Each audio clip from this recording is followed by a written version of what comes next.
subscribe.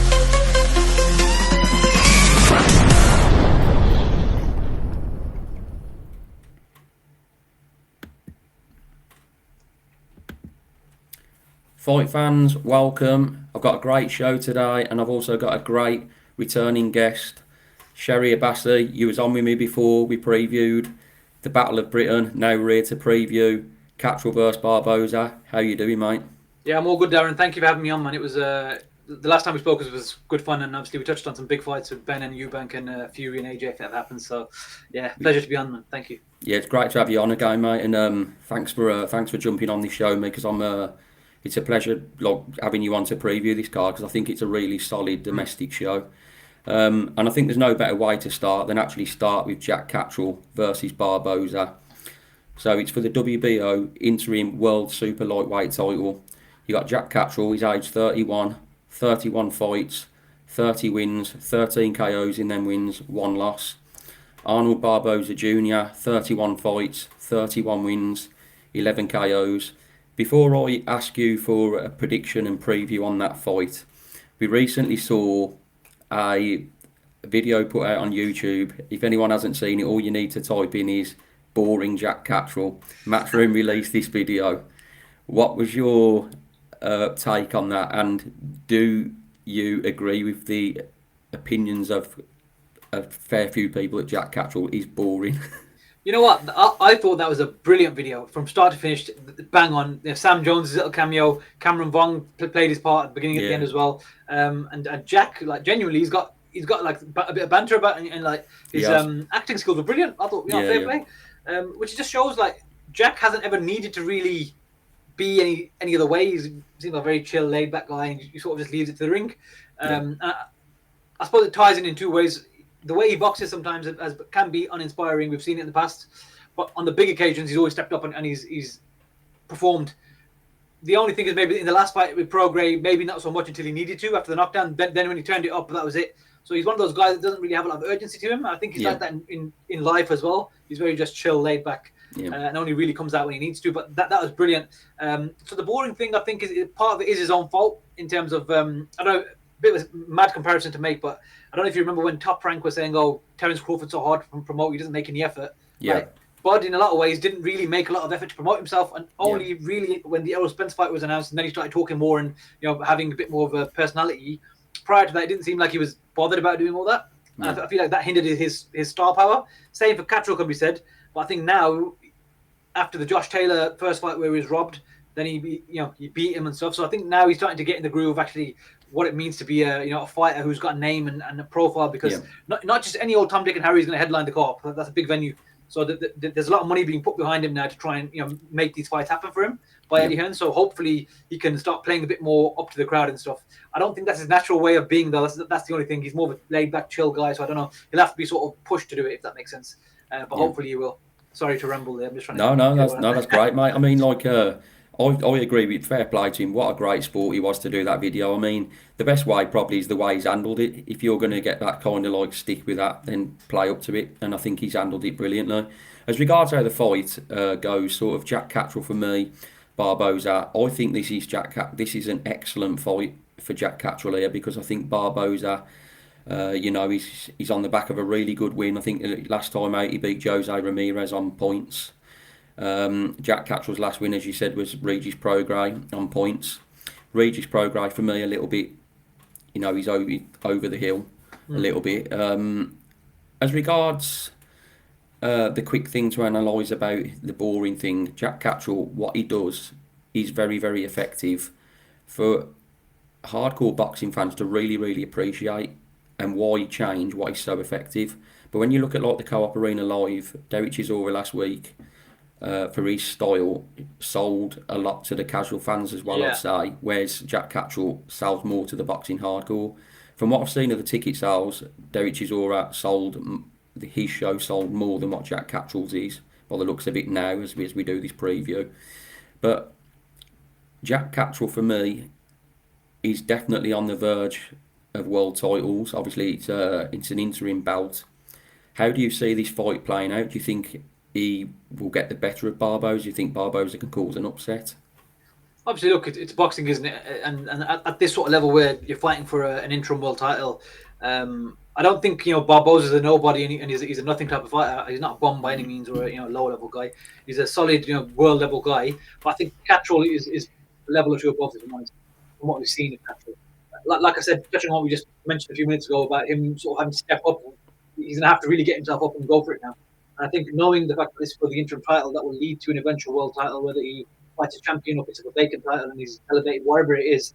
This is what you've fought your whole career for. Unfortunately, he was robbed on his biggest night against Josh Taylor, which we'll probably agree Yeah, on. 100%. He Yeah, should have been undisputed champion. He's never going to get that again. That's not going to happen. But this is the closest thing to that you'll get. So I think he will be Arnold Barboza Jr. I do think that in the last fight when he fought, like you said, Jose Ramirez on the Latino night card in Riyadh. I think Ramirez is again like Josh Taylor and like Regis Prograis. Those three have been around for a while. They're sort of on the slide now, with all due respect to him. So I don't think they're really going to do anything of note in the division now. So someone like Jack Catterall, he capitalised on both Josh Taylor and Regis Prograis, which is mad to think those two had that fight of the year candidate, all-time great fight. yeah, World Boxing Super Series 5 years ago, and how much has changed since then. It's crazy. yeah, It shows how boxing can just change, isn't it? It's crazy. And then obviously Barboza beat Ramirez, who was another unified champion in an undisputed fight against Josh Taylor. So again, they both got quality wins in the last year and a half. I think Barboza also beat what's his name, Pedraza as well. And Pedraza only ever loses to top fighters. If you look at his resume, he lost to the guys who have really gone to do big stuff. So for me, I think Barboza can present some stylistic issues here and there, but I think Catterall, with him being a southpaw and Barboza being an orthodox fighter, I do think he'll have certain advantages and things that he'll be able to sort of put in place to stay ahead. And I think Catterall will win this fight in style. I'm not saying it's going to be a dominant, complete blowout, but I think he'll win it 8-4 pretty conclusively. But it'll be competitive, definitely. It's one of those type of fights. But I think Catterall, before the end of the year, he'll be a full world champion. Whatever happens. Well, I think this is going to be a very, very tight fight. I think Barboza Jr. is definitely a guy that will come forward at Jack Catterall. Jack Catterall will do what he usually does. He's very effective at what he does. And, he'll get behind the jab. And, when people come up, he tucks up, his defence is very good. Barboza will definitely pose some problems for me. But when you look at his last fight, Barboza, he was very, very good. The time before that, he beat Sean McComb, which was very, very controversial, a bit of a bullshit decision for me. I thought Sean McComb actually beat Barboza, but his last fight, he was very, very good. So I think this is definitely a very, very close, tough fight for me. And I think this could go down to something like a split decision. I really do. But I do think with Jack Catterall having home advantage, I think it'll just about see him home. But this is definitely, for me, Jack Catterall's toughest fight of his career so far. And I know he's been in like Regis Prograis, Josh Taylor twice, but I think Barboza will pose a different threat. Undefeated, not really a knockout puncher. I think the safe bet is for this fight to go to a points victory either way, a distance fight. But yeah, I think it's just not like a matter of home advantage, but I definitely think that it's going to be a very, very close fight, which he'll just about get it over the line here. But after this, let's see Jack Catterall in world title fights. He deserves it. If he gets this victory now, he deserves it. And onto bigger and better things, getting a world title shot. But I'm actually excited for this fight because where we talk about the boring thing, for a long time in Jack Catterall's career, I'm actually excited for this fight. With all due respect to him, I think it will be a good fight. I think, like I say, Barboza will pose quite a few problems to him. So let's look forward to that then on Saturday night in DAZN. And I'm going to cover 3 of the undercard fights as well. The next one I'm going to look at is the WBA International Super Featherweight title. We've got Zalfa Barrett versus James Dickens, Jazza Dickens as he's known. You got Zalfa Barrett, he's aged 31, 33 fights, 31 wins, 17 KOs, 2 losses. Jazza Dickens, 39 fights, 34 wins, 14 KOs, 5 losses. This is another really good fight for me. I mean, last time out, Zalfa Barrett stopped Jordan Gill. That was last year on the 13th of April. Jazza Dickens, last time out, won a 7th round stoppage in an 8-round fight, which was the 6th of September last year. Jazza Dickens, for me, hasn't had the best preparation coming into this fight. He's been having 8-rounders, 6-round fights and that. I don't think it's the best preparation for me. you know, Jazza Dickens. I mean, Zalfa Barrett's 31, Jazza Dickens is 33. When I looked at that, I was actually quite surprised that Jazza Dickens was only 33. I thought he was older than that because he's been around a long, long Been around a time. long time, man. He Yeah. has. He's been around a long, long time. How do you see this fight panning out? I think just to go off what you literally just said there, what you finished on is that Jazza Dickens has been around that long. My memory of Jazza Dickens was the Rigondeaux fight because that was such a random fight when he broke his jaw in round 1 or round 2 at the end. He one shot and broke his jaw. That was crazy. Not that we expect him to beat Rigondeaux. We all knew Rigondeaux was too good, but I mean, like, just the way it happened, boom, and it was done, which was crazy. And then after that, I've honestly not seen a lot of Jazza Dickens, and that was maybe 10 years ago. I know he's always been around.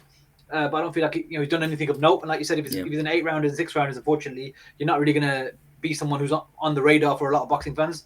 As hardcore as we are, it's one of them ones. And with Barrett, he obviously was it Jordan Gill he fought last year? Yeah. So I think it was the 10th round stoppage. Yeah. Yeah, he dropped him twice, didn't he? And hit him with a big body shot as well and hurt him as well. Zalfa Barrett's been around for a little while. He fought Rakimov and got stopped, didn't he, back in 2022? Was it for the world title? For the world title, yeah. There you go. Yes, he had a big opportunity there, which I don't think he disgraced himself in it. Rakimov just stylistically is a good fighter. He actually got stopped himself last week. He did, yeah. I've seen that. So it's crazy. Just mad how boxing works, honestly. But Zalfa Barrett, he's a good fighter. I like him. I think he's a I do. I wouldn't say he's a top 10 world level guy, but he's someone in that 20 to 10 bracket who can step up and stylistically cause problems. Maybe he can pick up a world title, but I think it would be a tough ask if that makes sense. But he's a solid fighter. I like him. There's a lot to like about him. He's been around for a little while now as well. Obviously not as long as Jazza Dickens, because like I said, that was 2015, 2016 with the Rigondeaux. And genuinely that feels like yesterday. I'm sure that was a Box Nation card from what I remember. But yeah, it's crazy. So for me, I think Barrett is the fresher of the two, and he's the higher level guy at this point. And like you said, the momentum is sort of with him after his win, even though it's nearly been a year, bit of inactivity. He was meant to fight back in November. I don't even remember this. We watched. Do you know what happened with that? I can't remember what happened. Did he get injured? I think it might have been an injury, yeah. Yeah, I think he got injured because it was meant to be on a boxing news sort of on the app. They were going to show it. I remember that. And then all of a sudden the fight didn't happen. So it's sort of like going to be like a keep busy fight, wasn't it? Yeah, exactly. So now even this, no disrespect to Jazza, essentially Zalfa should be able to do whatever he really wants in there, if I'm honest. Yeah. Without disrespecting Jazza, you never know. It's boxing. One punch lands and it could change the way the fight's going. But I don't think Jazza's got that level of performance in him at this point. I think he's gonna feel the difference when he gets in there with the guys a bit younger and fresher now as well. Yeah. That's my thoughts. So what do you think? What do you reckon, a stoppage or a points victory? I think stoppage. Yeah. I mean, look, like neither fighter really. I mean, Zalfa Barrett's got the better knockout ratio, and he's got a better knockout ratio for me. But Jazza Dickens will march forward. He'll march forward, does what he does. He's very effective at what he does. I mean, you say about a statement sort of victory he's had before. He has beat Ryan Walsh and Lee Wood, believe it or not. Lee wow, Wood, ages ago. Yeah, I don't remember this. Yeah, I mean, that was way back in 2020, but he has beat those guys. But like you say, he's getting on a bit now. He's had a lot more fights since then. And I just think Zalfa Barrett is stylistically, technically a better boxer. He's very sharp, he's very quick. Jazza Dickens sort of like comes forward. I feel like Zalfa's style will be able to keep Jazza Dickens off. I don't think Jazza Dickens will be able to get sort of inside Zalfa Barrett. Zalfa Barrett's taller. Quite long yeah, he's long with it. He's got a long reach, yeah. So I would say Zalfa Barrett will win this fight. I think it could go to points, but I think Zalfa Barrett will be comfortable with the points victory because I think Jazza Dickens will do what he usually does, and he's a come forward fight. And I think Zalfa Barrett will be able to keep him off with a jab, and like I say, that long jab. I don't think Jazz will be able to get inside of that too much really. But Zalfa Barrett does need to start chasing world titles now because he's been around a while, and you just feel like he's sort of, like, apart from his world title attempt which he lost, you just sort of feel like he's been hanging around a bit now, don't you think? I know what you mean. He's got to crack on now and strike in the next 2 years, really, hasn't he? Otherwise, he's 31. Did you say? Yeah, 31. Yeah. There you go. Yeah, and he's at the lower weights as well. And how long can you continue to make those weights? Yeah, the higher he goes, he's going to struggle because he's quite, like we said, he's tall. He's got some certain advantages at this weight class. Rangy. The higher he goes, it's just going to get tougher and tougher with size as well, isn't it? With other guys, they're going to be bigger, and they're going to be the guys who have the advantages over him. So he's got to capitalise now in the next year or two. But we'll have to see because that weight division is pretty decent as well. It is, yeah, definitely. Well, the next fight we'll look at then is the WBA Intercontinental Welterweight title and British title eliminator. We've got Pat McCormack versus Robbie Davies Jr. Pat McCormack, age 29, 6 fights, 6 wins, 4 KOs. Robbie Davies Jr., 29 fights, 24 wins, 5 losses, 15 KOs. I'll go first on this one. I just think this is Pat McCormack's perfect fight at the right time for me. Really, really like him. His footwork's excellent. His technique is excellent. He looks so slick and sharp.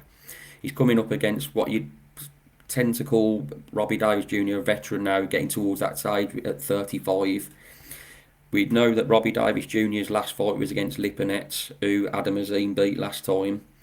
Robbie Davies Jr. did wobble Lipinets a couple of times in that fight, and he did do okay, but he lost the points decision.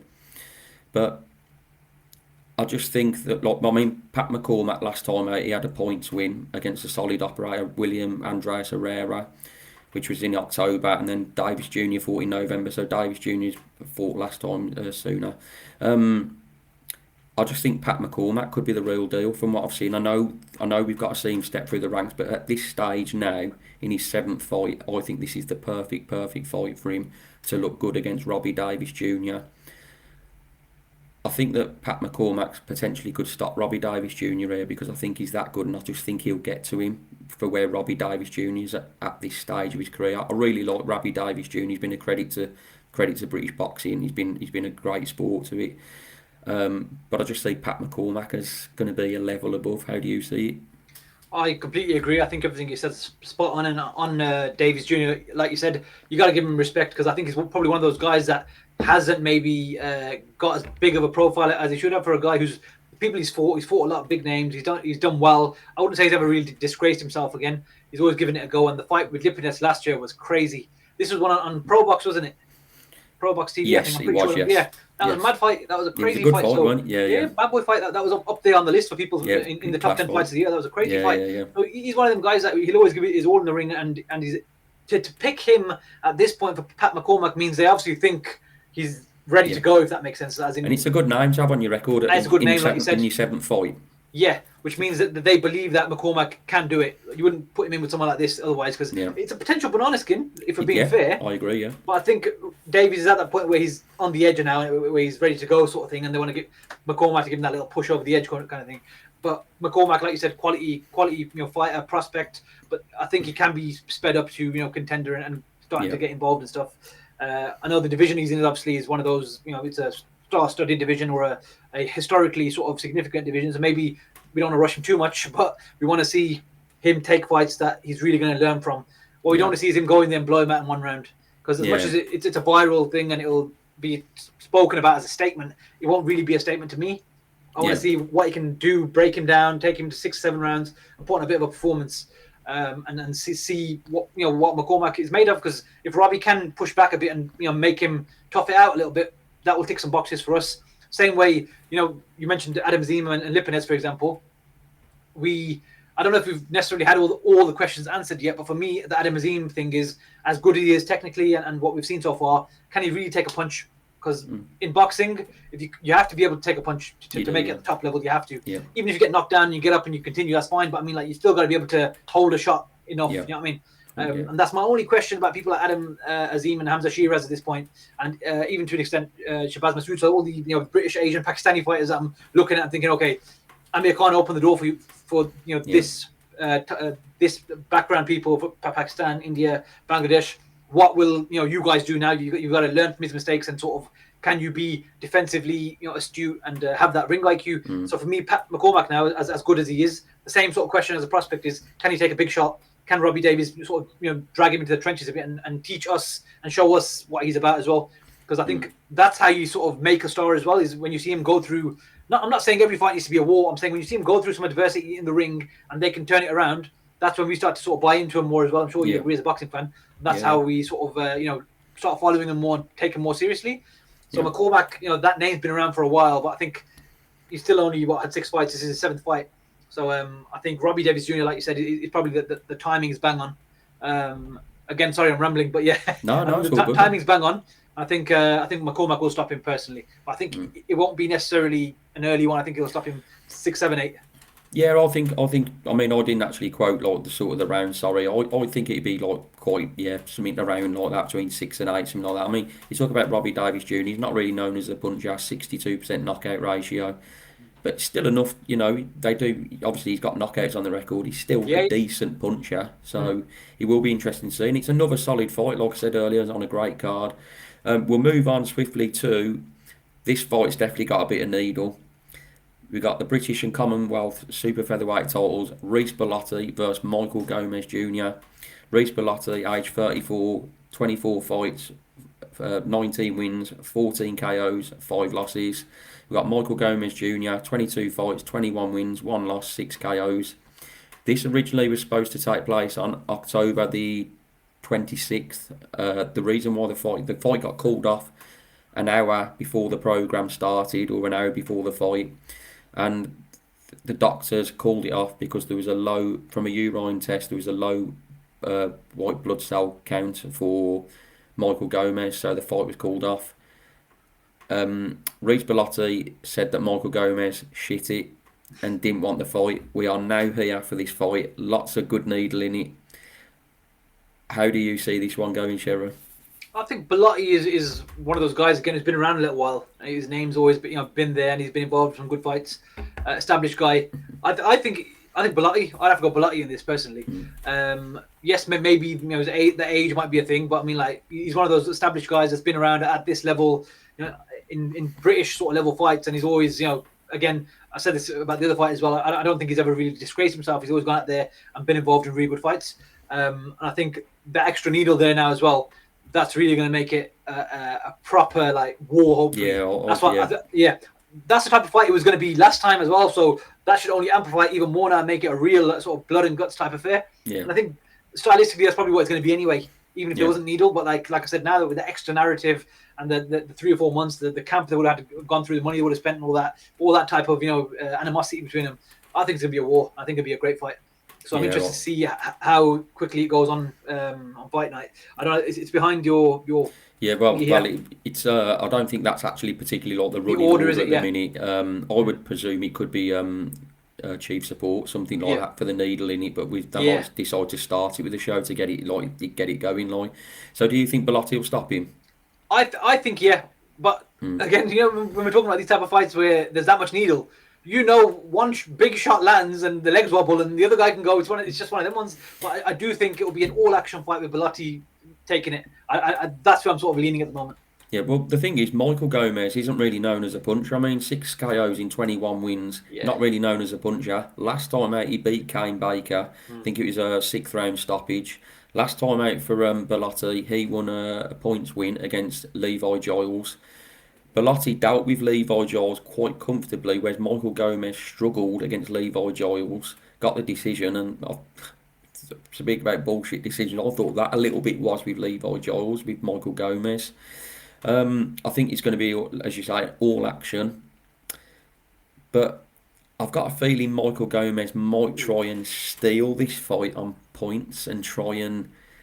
I think he's going to have to exchange. I think he's going to have to at points in the fight, and I think it'd be still a good fight. But I think Michael Gomez is going to try and steal this one on points.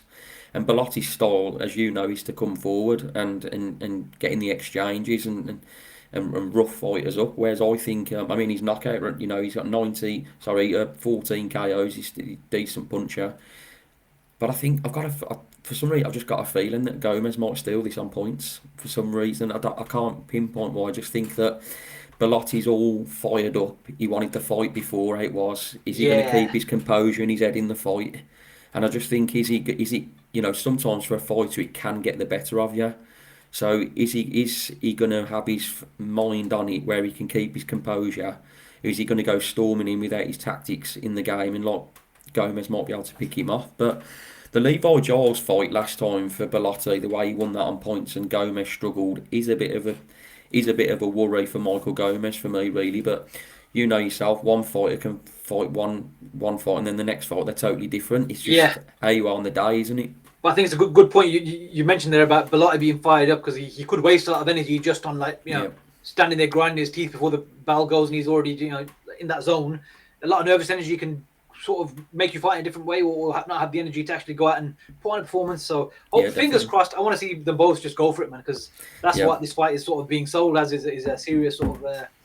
What do you say a minute ago? They've got a lot of needle between them, so needle. you want to That's it. see a war. That's what I'm banking on it being. But like you said, if Gomez does decide to do that, that'll also be very interesting because Pilates gonna have to go for it even more. So it's like, okay, how do we take the fight on? It's just an interesting fight. It's a great domestic level fight. So British and Commonwealth titles on the line.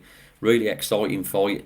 And when there's needle in it, even better. But yeah, so you're going Bellotti stoppage, and I'm going Gomez points. Yeah, that's right. So we'll see. We'll see who gets the better of that one, and no doubt if I get it wrong, there'll be some negative comments after. But we'll see. It's been great previewing these four real good fights, Sherry. And I saw your post on social media, X, Twitter, where you're actually going out to Saudi Arabia where you're travelling out Saturday Yeah. for the last crescendo, which are being labelled. People are labelling it the best card ever.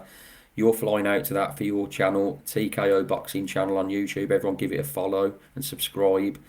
And do you want to tell us a little bit about you going out and a sponsorship opportunity for? Yeah, for so business? like you said, Darren, I just put on Twitter. Obviously, if any brands out there, whatever the brands are, need any sort of if they would like to sponsor me, I'll put the logo in the videos. I can sort of shout out the brand or business in my videos across Instagram, Facebook, basically everything, YouTube, Twitter, LinkedIn, whatever Yeah. social media platforms are out there. Happy to have any conversations with anyone. So if anyone watches this and is happy to have a discussion, I'm more than open to it. It just helps out a bit, especially because with my channel, I'm self sort of I pay for it myself. So again, Yeah. it's a lot of money coming out of my pocket. So if anyone wants to discuss that, more than happy to take any messages. So I appreciate that. Thank you. Yeah, no problem. So this is your second time out to Saudi as well. This last crescendo show, your second time out. Is it? No, this is my fourth actually. Yeah, Fourth? yeah. Jesus. I went to Day of Reckoning, and then I did Joshua and Garnu. I did Okay. Fury Usyk, and this is my fourth one.